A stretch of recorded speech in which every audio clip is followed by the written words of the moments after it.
नमस्कार दोस्तों, job and GK में आपका स्वागत है। दोस्तों एक बार फिर हाजिर हूँ पीटीटी और बीएसटीसी के लिए राजस्थान जीके की ये 5वीं क्लास लेकर। इसमें हम चर्चा करेंगे राजस्थान जीके के 20 अति महत्वपूर्ण प्रश्नों पर। तो शुरू करें उससे पहले दोस्तों, अगर आप चैनल पर पहली बार हो तो चैनल को सब्सक्राइब जरूर कर लीजिए ताकि जो राजस्थान जीके का कंप्लीट कोर्स है वो आपको मिल सके, साथ ही साथ अन्य सब्जेक्ट की क्लासें भी आपको मिल सके। और पीडीएफ के लिए दोस्तों आप टेलीग्राम चैनल है इसी नाम से वो ज्वाइन कर सकते हैं। तो चलते हैं आज के पहले प्रश्न पर। निम्नलिखित में से असुमेलित है। दोस्तों इनमें से कौन सा युग्म है जो असुमेलित है? यहाँ पर आएगा ये डी। तो देखते हैं जो आपके विकल्प है उनके ऊपर। तो देखिए दोस्तों, कवोत झील जैसलमेर में है, ये बिल्कुल सही है। गेब सागर डूंगरपुर में है, ये भी बिल्कुल सही है। और नवलखा झील बूंदी में है, ये भी बिल्कुल सही है। और नक्की झील दोस्तों झालावाड़ में नहीं है। नक्की झील कहाँ पर है? तो नक्की झील है दोस्तों माउंट आबू सिरोही के अंदर। ठीक है दोस्तों, तो जो डी है इसका राइट आंसर हो जाएगा। राजस्थान की एकमात्र नदी जो अंतर्राज्यीय सीमा बनाती है। दोस्तों ऐसी नदी आपको बतानी है जो अंतर्राज्यीय सीमा बनाती है। तो इसका राइट आंसर होगा दोस्तों जो चंबल नदी है, वो एकमात्र ऐसी नदी है जो अंतर्राज्यीय सीमा बनाती है। और किसके साथ बनाती है? तो दोस्तों मध्य प्रदेश के साथ ये बनाती है 241 किलोमीटर लंबी सीमा। इसके अलावा दोस्तों अगर आपको पार्वती नदी भी ध्यान में रखनी है, ये भी जो राजस्थान की अंतर्राज्यीय सीमा है वो बनाती है। दक्षिण पूर्वी पठारी प्रदेश की मुख्य नदी कौन सी है? दोस्तों दक्षिण पूर्वी पठारी प्रदेश है जो राजस्थान का, उसकी मुख्य नदी कौन सी है यहाँ जो प्रदेश है उसकी? तो दोस्तों अगर बात करें दक्षिण पूर्वी पठारी प्रदेश की तो उसमें आते हैं कोटा, बूंदी और इसके अलावा झालावाड़। तो वहाँ की जो मुख्य नदी है वो है चंबल। ठीक है दोस्तों, चंबल वहाँ की मुख्य नदी है। और अगर इसकी उत्पत्ति की बात करें तो जनापाव की पहाड़ियाँ मध्य प्रदेश से इसकी उत्पत्ति होती है। और इटावा उत्तर प्रदेश में ये यमुना नदी में मिल जाती है। ठीक है दोस्तों, इटावा उत्तर प्रदेश में ये यमुना नदी में मिल जाती है। निम्न में से कौन सा चंबल नदी का उपनाम नहीं है? दोस्तों चंबल नदी को बहुत सारे नामों से जाना जाता है, तो इनमें से कौन सा उसका नाम नहीं है? तो इसका राइट आंसर होगा दोस्तों जो वशिष्ठी है वो इसका उपनाम नहीं है। बाकी इसे नित्यवाही नदी कहा जाता है, कामधेनु कहा जाता है और चर्मणवती भी कहा जाता है। और दोस्तों अगर बात करें जो चंबल नदी है उसकी, तो उसकी लंबाई है 966 किलोमीटर। ठीक है दोस्तों, उसमें से 153 किलोमीटर ये राजस्थान में बहती है। आधी खारी आधी मीठी कौन सी नदी कहलाती है?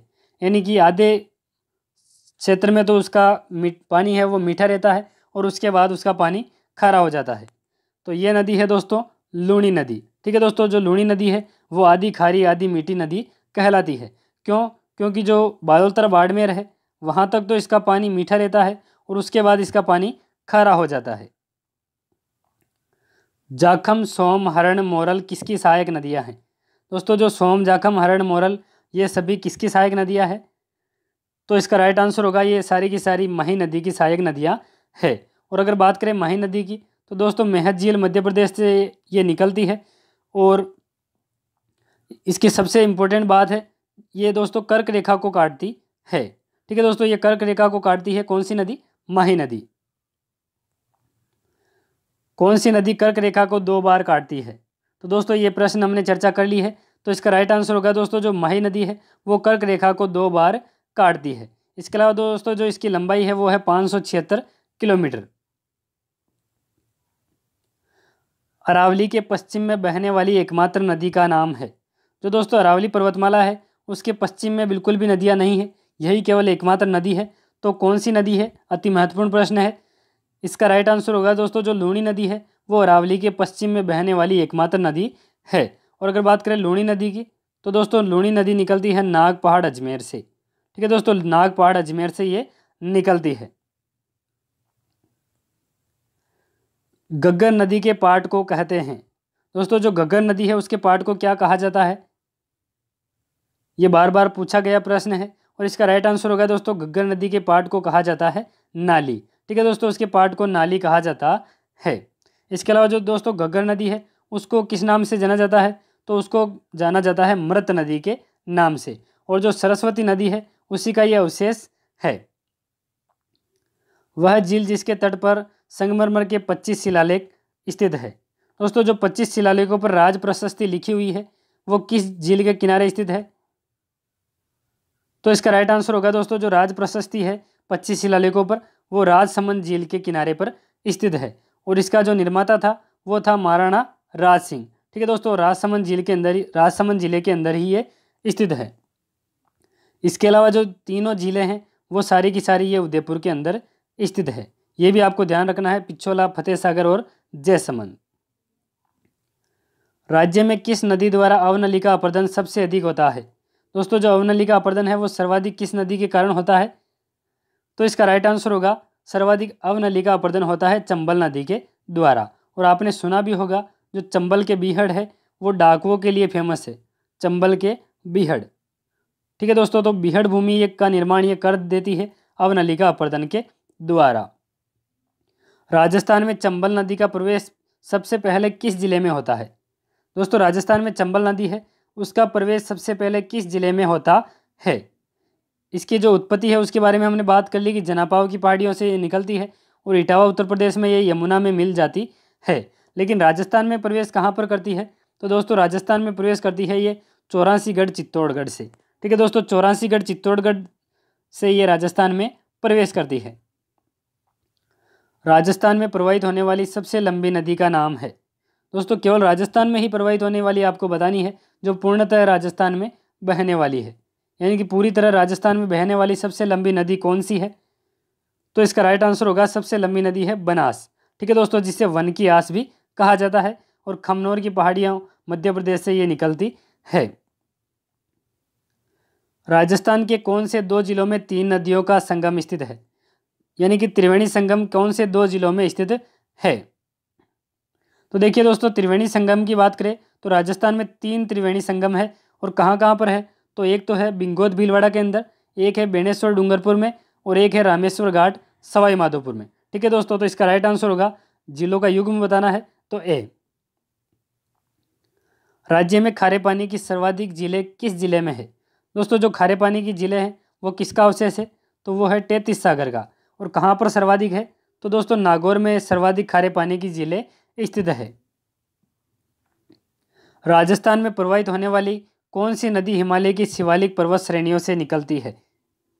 तो हिमालय की पर्वत श्रेणी जो शिवालिक श्रेणियां हैं वहां से कौन सी नदी निकलती है? तो इसका राइट आंसर होगा घग्गर नदी, जिसके पार्ट को हमने पढ़ा नाली कहा जाता है और इसे मर्त नदी भी कहा जाता है। ठीक है दोस्तों, राजस्थान की सबसे बड़ी मीठे पानी की कृत्रिम झील कौन सी है? मीठे पानी की सबसे बड़ी कृत्रिम झील आपको बतानी है। तो इसका राइट आंसर होगा दोस्तों जो जयसमंद झील है वो मीठे पानी की सबसे बड़ी कृत्रिम झील है। और इसके अलावा इसे किस नाम से जाना जाता है? तो इसे डेबर झील के नाम से भी जाना जाता है और ये उदयपुर के अंदर स्थित है। ठीक है दोस्तों, और जय सिंह के द्वारा इसका निर्माण करवाया गया और 7 टापू इसके अंदर स्थित है। रामसर कन्वेंशन द्वारा राजस्थान में वेटलैंड क्षेत्र घोषित है। दोस्तों राजस्थान में वेटलैंड क्षेत्र है वो किस झील में घोषित है? तो इसका राइट आंसर होगा दोस्तों जो सांबर झील है उसके अंदर राजस्थान में जो वेटलैंड क्षेत्र है वो घोषित किया गया है। और सांबर झील की बात करें तो दोस्तों खारे पानी की सबसे बड़ी झील है राजस्थान की। इसके अलावा जो पूरे भारत का 8% नमक इससे उत्पादित होता है और जयपुर और नागौर के अंदर ये स्थित है। राजस्थान की खारे पानी की झीलें किस सागर का अवशेष है? दोस्तों जो खारे पानी की झीलें अगर बात करें सर्वाधिक की तो सर्वाधिक नागौर में पाई जाती है। और किस सागर का ये अवशेष है? तो इसका राइट आंसर होगा ये सारी की सारी 33 सागर का अवशेष है। राजस्थान की प्राचीन प्राकृतिक झील है। दोस्तों राजस्थान की प्राचीन प्राकृतिक झील कौन सी है? तो इसका राइट आंसर होगा जो पुष्कर झील है वो प्राकृतिक प्राचीन झील है। इसके अलावा दोस्तों इसे पवित्र झील भी कहा जाता है, यानी कि सबसे पवित्र झील पूछा जाए तो वो पुष्कर ही है। और इसमें 52 घाट बने हुए हैं। कितने? 52 घाट। और कार्तिक पूर्णिमा को इसका जो मेला है वो लगता है। बनास नदी का उद्गम स्थल है। दोस्तों बनास नदी का उद्गम स्थल कहाँ पर है? तो अगर बात करें बनास नदी की तो दोस्तों इसे वन की आस भी कहा जाता है। वन की आस कहा जाता है बनास को। ठीक है दोस्तों, और इसकी उत्पत्ति की अगर बात की जाए तो दोस्तों इसकी उत्पत्ति होती है खमनोर की पहाड़ियाँ राजसमंद से। ठीक ठीक है दोस्तों, खमनोर की पहाड़ी और राजसमंद से बनास नदी का उद्गम होता है। आज की घग्गर नदी वैदिक साहित्य की कौन सी नदी है? दोस्तों जो वर्तमान में घग्गर नदी है, जिसे मर्त नदी भी कहा जाता है, वो वैदिक साहित्य में किस नाम से जानी जाती थी? तो इसका राइट आंसर है दोस्तों, वो सरस्वती नदी के नाम से जानी जाती थी। राजस्थान के किस संभाग में सर्वाधिक मात्रा में नदियां पाई जाती है? यानी कि दोस्तों सर्वाधिक नदियां किस संभाग में पाई जाती है? तो इसका राइट आंसर होगा दोस्तों, जो कोटा संभाग है उसमें सर्वाधिक नदियां पाई जाती है। और आज का लास्ट प्रश्न है, राजस्थान में आंतरिक प्रवाह क्षेत्र की सबसे बड़ी नदी कौन सी है? आंतरिक अपवाह क्षेत्र की नदी आपको बतानी है, जो कि जमीन के अंदर ही विलुप्त हो जाती है। दोस्तों आज हमने 20 के बजाय 24 प्रश्न ले लिए हैं, क्योंकि 4 प्रश्न एक्स्ट्रा थे, लेकिन इंपॉर्टेंट काफ़ी थे, तो उनको नदियों के साथ ही साथ ले लिया है, क्योंकि वो नदियों से रिलेटेड ही थे। तो इसका राइट आंसर होगा दोस्तों, आंतरिक प्रवाह की सबसे बड़ी नदी है घग्गर नदी। ठीक है दोस्तों, और शिवालिक श्रेणी कालका हिमाचल प्रदेश से ये निकलती है। तो दोस्तों ये थे आज के अति महत्वपूर्ण प्रश्न। अगर अच्छा लगा है वीडियो तो लाइक कीजिए और चैनल को सब्सक्राइब करना ना भूलें। जय हिंद, जय भारत।